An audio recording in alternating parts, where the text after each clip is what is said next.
Godzilla vs. Kong is wild. It's crazy. It's silly. It's bananas. Let's talk about Godzilla vs. Kong, baby. For those of you that don't know, Godzilla vs. Kong is the 4th installment in the MonsterVerse. A giant kaiju and a giant ape coming together. What could go wrong? Everything! The place Kong's at in the beginning of this film is an illusion set up by the humans. He's actually in a giant prison because they're protecting him from Godzilla, who wants to murder him. So right out of the gates, you might have some questions like, how did they get Kong there? Did he go willingly? Does he like being in the cage? Why do they suddenly care about King Kong surviving? These are the kind of questions you should not be asking ever, because there's gonna be a million of them throughout the film, and the movie does not want you to think for a second about them. We also learn that Kong and Godzilla are like arch enemies. They have a troubled past. Not these two, but the two before them, and the two before them, and the ones before those ones. It goes back generations, I think. We didn't really see any of it. It would have been cool to see it on the big screen and not just told in a couple throwaway sentences, but I'm sure it was pretty epic. That scene that we didn't see, I'm sure was awesome! Speaking of things we don't see, it also turns out that Kong's best friends with a little girl who can't talk, but she can sign, and she does. And she teaches Kong how to sign too. We find out that Kong saved her from a village that was being destroyed. Would have been cool to see that on the screen, but again, they talk in a couple sentences and that's the story. That's an entire arc of a character. That's just good writing! Apex are the bad guys. Apex is the name of the company. Apex. It turns out they've been working on a super secret weapon. I don't know if I should say what it is. It's Mechagodzilla!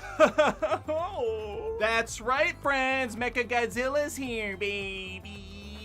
Now you might be asking, Khaleesi Grimes 82, how did the humans possibly create this thing? Or is it like an alien that came from a different planet?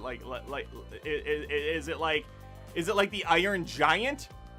No, you stupid idiot! The humans made it! There's a little thing called science and technology and math.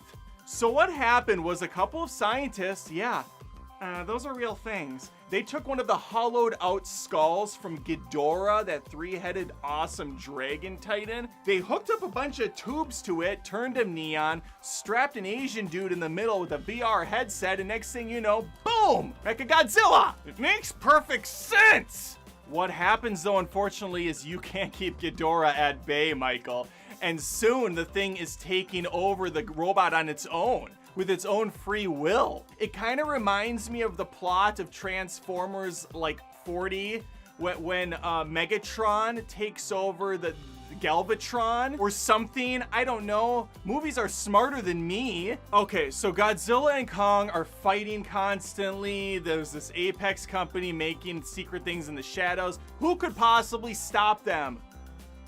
Millie Bobby Brown, of course. She's teamed up with a couple of top tier talent, including a QAnon member and the dude from Deadpool, and they're gonna run around trying to figure out things. They get themselves in a lot of danger, and it all amounts to nothing, because by the time they uncover what's happening, so does literally the rest of the world. The one dude has a dead wife, and to remember her, he drinks a lot, because when she was alive, that's all he did, because he was married. So he takes the alcohol and he pours it on the computer, and that stops Mechagodzilla for a little while, because as we all know, when you pour alcohol on a super sophisticated machine, it shuts down the machine for a tiny fraction of a little bit so that you can go in and do some damage before it powers back up again. That's once again science! All I'm thinking is, if it was so easy to stop Mechagodzilla, why didn't they pull out some of the tubes from the skull? Or just cut some of the cables they saw when they were going through different server rooms? Apparently there's no backups to this thing. Like, just pull some wires, you know? Cause some trouble. So while the Scooby-Doo gang is going to figure out stuff, we also have Science Guy, played by Skarsgård, who's having Kong lead them to Hollow Earth, which is a place hidden inside of the real Earth. So they scoop him up with a few helicopters and a net that I assume they constructed in the course of just a few minutes. He jumped on in and they pulled him up, easy peasy, and they took him to like a snow-covered mountaintop, and the deaf girl said, "Go in there." And Kong's like, "I gotcha." And because the humans had already built some sort of a portal system that goes there. So how did they not know where Hollow Earth was? It seemed like they had the right idea.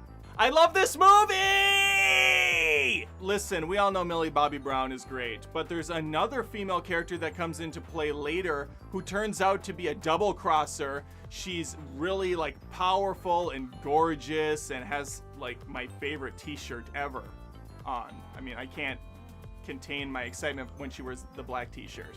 Anyway, she's evil.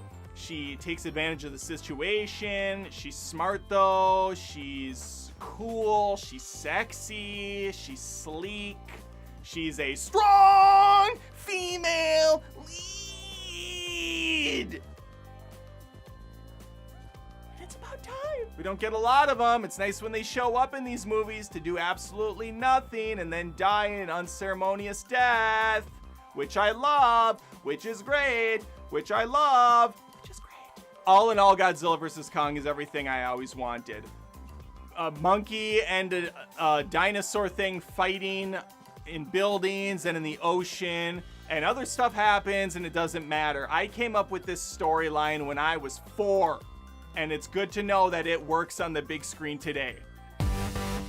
I want to thank some special patrons who've gone above and beyond to keep this show healthy and moving strong. Richard Moe, Realm of Creation, James Henry, Finnegan Clisham, Brandon Barrow, baby, Jordan Lambus, John Ruiz,